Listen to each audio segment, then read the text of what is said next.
Warning: the topics that you are about to hear are pieces of legendary stories, supported by minimal evidence at best, and in no way reflect the Viking culture as a whole as far as we know.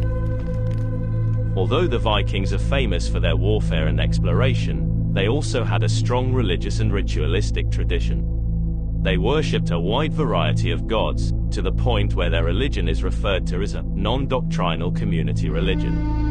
This demonstrates that different people had different customs and beliefs. There were no prescribed rituals that had to be observed, and people only worshipped the gods that had any bearing on their daily lives, even if they all shared the same gods and beliefs. Additionally, Vikings performed sorcery and divination, respected their deceased ancestors, and engaged in a wide range of burial customs. As a result, both inside and between tribes, they developed a wide variety of ritual behaviors. Including as what will be discussed today, these rituals ranged from fatal child abandonment, to what can only be described as a sexualized cremation ceremony. Instead of writing information, the Vikings used sagas, or long oral stories to pass their knowledge. As a result, historical reports from the Viking era were either written by outsiders who might not have comprehended what they were seeing or hearing, or they were written a very long time after the Viking era had ended. Sometimes inconsistent, possibly false, or made-up descriptions of rituals are provided, either to show Vikings in a negative light or to tell a more alluring tale. However, many experts believe there may be some truth to the stories, as there is some archaeological evidence to support these legendary tales. Welcome to History's Mysteries, and here are 3 barbaric rituals that modern-day society would consider to be pure insanity, but were typically thought to have been used by the Vikings. Human sacrifice was occasionally used in Viking culture as a way of honoring the gods. As previously said, legends from the Viking era are not often trustworthy, but evidence from archaeological finds suggests that human sacrifice did occur on occasion. On the basis of second-hand reports, Adam of Bremen wrote about the Vikings in the 11th century. He described the custom at Uppsala, Sweden, at the start of spring once every 9 years. During this time there was a feast and a sacrifice made every day for 9 days, for a total of 81 sacrifices made in all. 9 each day, consisting of 1 male human and 8 male animals. In a sacred grove near to the temple where the ritual was performed, the bodies were hung from trees, as was the custom to respect Odin and ensure a success crop the next year. Although they typically offered up criminals or slaves as sacrifices, they once offered up a monarch at Uppsala amid a severe famine. According to Snorri Sturluson's saga, they sacrificed a sizable number of cattle one fall during the 7th century in an attempt to please the gods.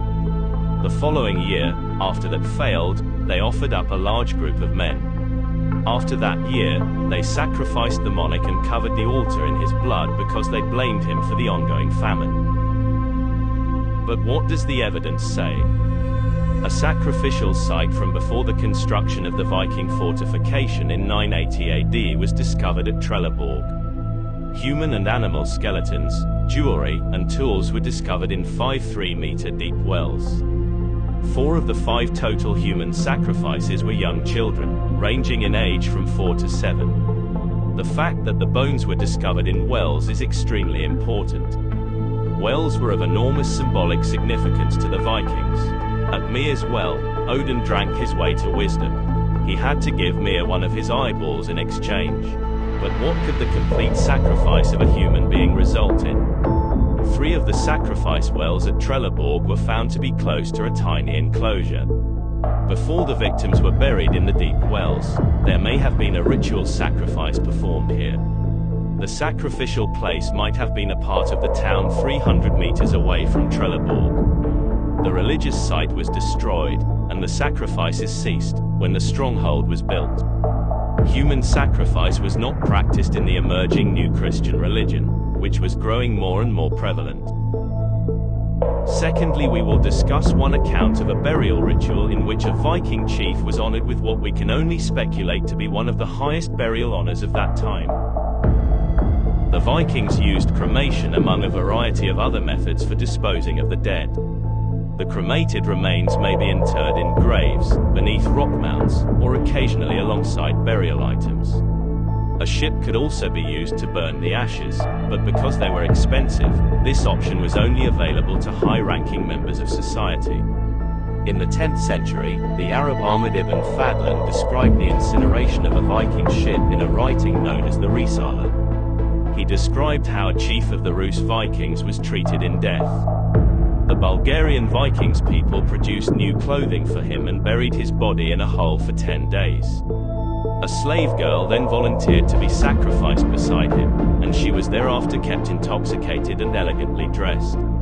On the 10th day, the chief's ship with its cargo of pricey furnishings, beverages, meals, equipment, and animals was towed up to shore. The slave girl was required to visit every tent in their community and have sex with the overseer. Each man would say to her, "Tell your lord I did this out of love for him." Afterwards, the men placed their hands together to create a type of boardwalk for her to walk across when she was ready to board the ship, joining the body of the chief. 6 of the men followed her into his room, where they again had sex with her. A woman then entered and provided the men with a rope they were to use to strangle the girl after they had placed her down next to her lord. The woman then continuously stabbed the girl while she was being strangled. Once she died, the ship was then set on fire. Finally, the last ritual that we will discuss today is one that some viewers may find disturbing. Viewer discretion is advised. A few rituals were to be performed when a baby was born in order to treat the child as a real person. Because infant mortality was so high prior to this, it's likely that people were trying to preserve their emotions by not yet considering babies to be fully human. When the baby was born, the father left him on the ground before picking him up and putting him in his coat. This represented the father's acceptance of the newborn as his own child. Then he would examine the child, and if it had any flaws or defects, it would be abandoned, left exposed to the elements to let nature take its course. As shocking as this may be, infanticide was not an uncommon practice throughout history. Many cultures, including the Greeks, Romans, countries in Asia, the Americas, and many more, intentionally killed infant children as a means to prevent resources being spent on weak or disabled offspring. If the baby was healthy, they would execute a ritual known as Ausavatni, in which they sprinkled water over the infant and it would then get a name during another ritual known as Nathan Festi. The father would say the child's name and reward him with a gift for doing so. The gifts typically included items like rings, weapons, a farm, or land deeds. After that, it was illegal to abandon the child because doing so would be considered a crime. Thank you for watching this video, and don't forget to like and subscribe to stay tuned to more of history's mysteries.